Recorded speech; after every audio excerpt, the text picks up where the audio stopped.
నమస్తే.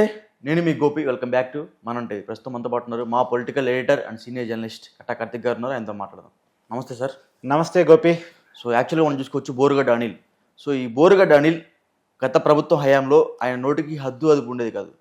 అప్పుడు మాజీ సీఎంగా ఉన్న చంద్రబాబు నాయుడు గారిని కూడా గంటలో చంపేస్తాననేవాడు.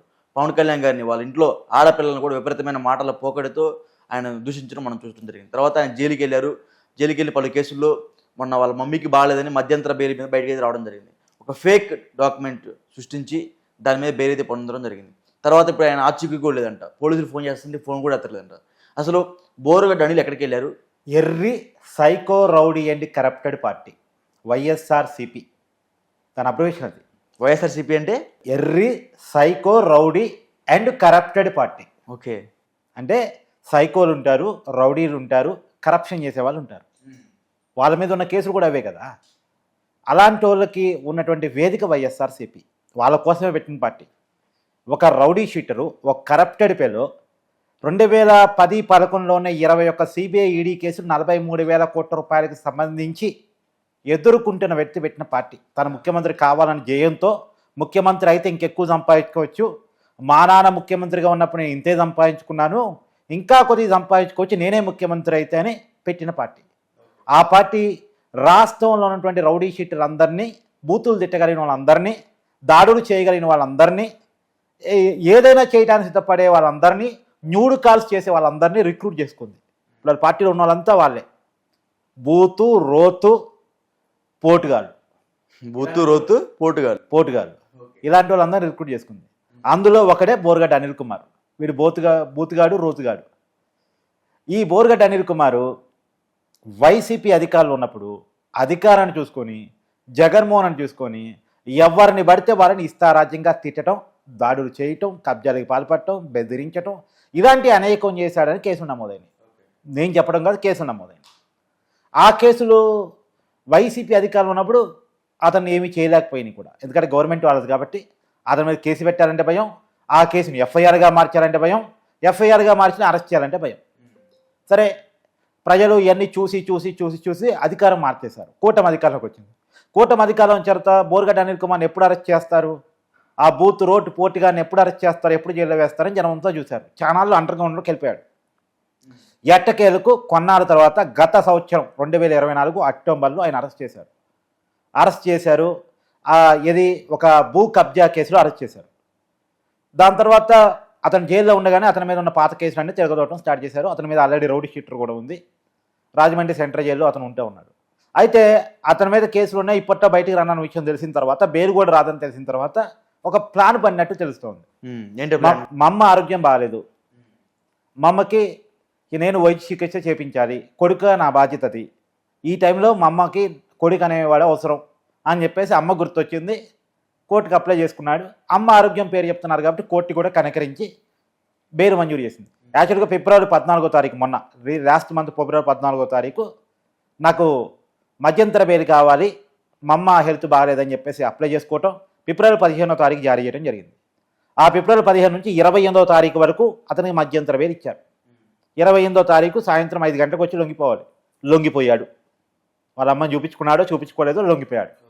మళ్ళా నెక్స్ట్ డే ఏం చేశాడు, ఇదేదో బాగుంది, సరదాగా ట్రిప్కి రావచ్చు అని మళ్ళీ ఏం చేశాడు, మా అమ్మకి సీరియస్ అయింది, నేను గుంటూరు లలిత హాస్పిటల్లో చూపించాను, లలిత హాస్పిటల్లో అక్కడ రాఘవ శర్మ గారని ప్రముఖ కార్డియాలజిస్ట్ ఉంటారు, ఇక్కడ సరైన వైద్యం లేదు, నువ్వు చెన్నై అపోలోకి పట్టుకెళ్ళు, మీ అమ్మకి సీరియస్గా ఉంది, లంగ్స్లో ఇన్ఫెక్షన్ ఉంది, హార్ట్ ప్రాబ్లం ఉంది అని చెప్పేసి కోర్టుకు ఒక సర్టిఫికేట్ పెట్టాడు.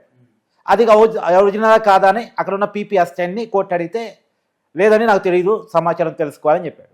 కానీ ఇక్కడ అర్జెంట్ అంటున్నాడు కదా, అసలు ఇతను బయటికి పోకపోతే వాళ్ళ అమ్మ ప్రాణమే పోయే ప్రమాదం ఉందని చెప్తున్నాడు కదా, అందులో హార్ట్ ప్రాబ్లం చెప్తున్నాడు కదా. కోర్టు ఇంకా కనికరంతో పోయినసారి బాగానే వచ్చాడు కదా అని మళ్ళీ ఇచ్చింది. కానీ తీరా ఇప్పుడు ఆ పీపీ నీది నిజమేనా కనుక్కోనని కోర్టు చెప్పింది కదా, ఏది అతను ఇచ్చిన సర్టిఫికేట్ నిజమా కాదని చెప్పేసి ఆ సర్టిఫికేట్ అనంతపురం జిల్లా పోలీసులకి ఇస్తే, అనంతపురం జిల్లా పోలీసులు గుంటూరులో అప్రోచ్ అయితే, ఎందుకంటే కేసు ఏమో అనంతపురం జిల్లాలోది, అరెస్ట్ అయిన కేసు, జైల్లో ఉంటున్న కేసు, కానీ అతను ఉండే ప్రాపర్ గుంటూరు కాబట్టి గుంటూరు పోలీసుని అప్రోచ్ అయితే, గుంటూరు పోలీసులు లలిత హాస్పిటల్ని అప్రోచ్ అయితే, అంటే ఆ హాస్పిటల్ సర్టిఫికేట్ అయితే సబ్మిట్ చేసింది, ఆ హాస్పిటల్ డాక్టర్ రాఘవ శర్మని అప్రోచ్ అయితే, అసలు నాకు ఏమీ తెలియదు, మా హాస్పిటల్లో అడ్మిటే కాలేదు, ఆ సర్టిఫికేట్ ఆయన ఇవ్వలేదు అని చెప్పాడు. అంటే ఒక ఫేక్ డాక్యుమెంట్ని క్రియేట్ చేసి మధ్యంతర బెయిల్ పొందాడు. ఇంతకీ అమ్మ ఆరోగ్యం కోసం అయితే బెయిల్ కోసం కాదు అని అర్థమైపోయిన తర్వాత దేనికోసం వస్తున్నాడు అతను బయటికి? అసలు దేనికోసం వస్తున్నాడు? బయటకు వచ్చి ఏం చేస్తున్నాడు? నిజానికి అత్తగారింటికి పండక్కి పోతాం చూసావా, అలా జైలుకి పోయేస్తున్నాడు. అసలు వీళ్ళ నైజం ఎలా ఉందంటే గొప్పి వ్యవస్థకి ఛాలెంజ్గా మారారు వీళ్ళు. అసలు వీళ్ళకి నేరం అనేది వాళ్ళ బాడీలో ఇనికిపోయింది. ఎలా తప్పించుకోవచ్చు, ఎలా నేరం చేయొచ్చు అనేది వాళ్ళకి వెనతో పెట్టిన విద్య అయిపోయింది. వ్యవస్థకి ఛాలెంజ్గా మారారు. ఇదే మాత్రమే కాదు, వివేకానంద రెడ్డి మర్డర్ కేసు కూడా అంతే. సాక్షులు ఒక్కొక్కరు చనిపోతూ ఉన్నారు. ఇప్పటికీ 6 సంవత్సరాల కాలంలో 6 సాక్షులు చనిపోయారు, లేదా 7 చనిపోయారు కూడా అంటారు. మరి 7 కూడా అంటున్నారు. సరే 6 మొత్తానికి చనిపోయారు 6 సంవత్సరాల కాలంలో. ఆ కేసులో అసలు నిందితులు శిక్ష పడలే, వాళ్ళు మాత్రం ఎంపీలుగా దర్జాగా తిరుగుతున్నారు. అసలు నిందితులు ఏమో దర్జాగా తిరుగుతున్నారు, సాక్షులు ఏమో చనిపోతున్నారు. ఎంత దారుణం! వ్యవస్థకి ఛాలెంజ్గా మారింది ఇవాళ వైసీపీ పార్టీ. వ్యవస్థ వర్సెస్ వైసీపీ పెద్ద పోరాటం నడుస్తుంది. ఇప్పటికీ వైసీపీదే పైచేయి, ఇప్పటికీ జగన్మోహన్ రెడ్డిదే పైచేయి. వ్యవస్థ వాళ్ళని ఏమీ చేయలేకపోతుంది. జగన్మోహన్ రెడ్డి ఎంటకలు కూడా వేయలేకపోతుంది. 2011 నుంచి దాదాపు 21 కేసులు ఎదుర్కొంటూ 16 నెలలు జైల్లో కలిపి 11 సంవత్సరాలు పైగా బెయిల్లో ఉంటున్నాడు జగన్మోహన్ రెడ్డి. ఆ కేసులో ఇంతవరకు శిక్ష పడి ఉండుంటే ఈ నేరాలు ఆగాయి, 6 చావు ఆగేది. వివేకానందరెడ్డి గారు ఒక్క చావును దాల్చడం కోసం ఇప్పటికి 6 మరణాలు జరిగినాయి. పాపం బిక్కు అంటూ బతుకుతుంది సునీత గారు, బిక్కుమంటూ బతుకుతుంది షర్మిల గారు, బిక్కుమంటూ బతుకుతున్నాడు దస్తగిరి.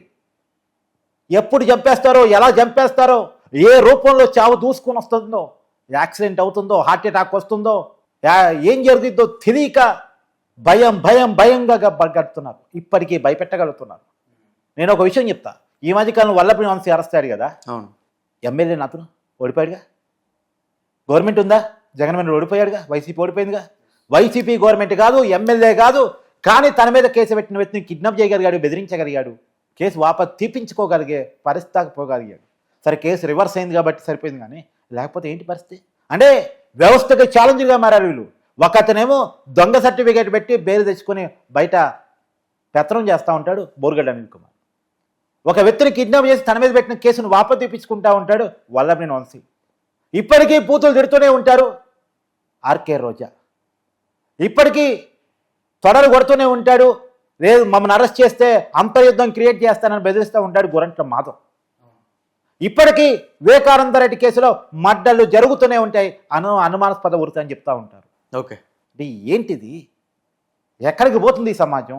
రేపొద్దున వైసీపీకి వ్యతిరేకంగా సాక్ష్యం చెప్పాలంటే, వైసీపీ నాయకుల మీద కేసులు పెట్టాలంటే భయపడే పరిస్థితి క్రియేట్ చేస్తూ ఉన్నారు. కానీ వ్యవస్థలు వాళ్ళని ఏం చేయలేకపోతున్నాయి, వ్యవస్థను వాళ్ళని సరిగా పని చేయలేకపోతున్నాయి. ఏంటి ఈ డ్రామాలు? పోసానికి ఇష్టమని ఏమో రాని గుండెపోటు వచ్చిందంటే డ్రామాలు ఆడతాడా? అమ్మ ఆరోగ్యాన్ని అడ్డం పెట్టుకుని బోరుగడ్డ అనిల్ కుమార్ బయటకు వస్తాడా? తర్వాత ఒక దళిత వ్యక్తి చంపి డోర్ డెలివరీ చేసినప్పుడు చట్టసభలో మాట్లాడతాడా అనంతబాబు? భార్య పిల్లలను వదిలేసి ఇంకో మహిళతోటి సహజీవనం చేస్తూ అడ్డంగా తిరుగుతున్నటువంటి వ్యక్తి చట్టసభలో సభ్యుడా? ఓకే, ఎడిపోతుంది. ఏమవుతుంది ఈ సమాజానికి? ఇలాంటి వాళ్ళని కనుక పని చేయకపోతే నేరమయ్యే సమాజం పెరిగే అవకాశం ఉంటుంది. నేరాలు చేసే వాళ్ళకి భయం లేకుండా పోతుంది. జగన్మోహన్ రెడ్డి వైసీపీ పార్టీని ఆదర్శంగా తీసుకొని ఇంకొంతమంది నేరగాలు పెరిగే అవకాశం ఉంటుంది. ఈ నేరాలు ఆగాలంటే వీళ్ళకి సరైన పనిష్మెంట్ దొరకాలి, సరైన పనిష్మెంట్. ఓకే, భయం పుట్టాలి, భయపడేలా చేయాలి. ఇప్పుడు బోరుగడ్డ అనిల్ కుమార్ మళ్ళీ నీ టాపిక్లోకి వస్తే ఎక్కడున్నాడు, ప్రజెంట్ ఎక్కడ ఉన్నాడు అనేది బేసిక్ క్వశ్చన్. విదేశాలకి పారిపోయాడా? పాస్పోర్ట్ లేదు, కోర్టు దగ్గర ఉంటుంది. అయితే దొంగ పాస్పోర్ట్ క్రియేట్ చేసుకుని అయినా పోగల సమర్థుడు. పోయాడా? అసలు ఉన్నాడా? విదేశాలకు పోయాడా? లేదు అంటే బెంగళూరు ప్యాలెస్లో దాక్కున్నాడా? ఈ రెండింటి ఏదో ఒకటి కావాలి. విదేశాలకన్నా పోయి ఉండాలి, బెంగళూరు ప్యాలెస్లోనే దాక్కుండాలి. మొదట్లో హైదరాబాద్లో ఉన్నాడు అనేటువంటిది ఒక సమాచారం. మరి హైదరాబాద్లో ఇవాళ కూడా ఉన్నాడంటే లేడు. మరి ఎక్కడికి పోయాడు? అయితే బెంగళూరు పోయి ఉండాలి, లేదు అంటే విదేశాలకు పోయి ఉండాలి. ఓకే, మరి చూడాలి. బోరుగడ్డ అనిల్ కుమార్ 11వ తారీఖు వరకు అతనికి బెయిల్, మధ్యంతర బెయిల్ ఉన్నది. ఆలోపు అతను వచ్చి లొంగిపోతే ఓకే, లేకపోతే మరి ఏమైతుందో చూడాలి. రైట్, థ్యాంక్ యూ అండి.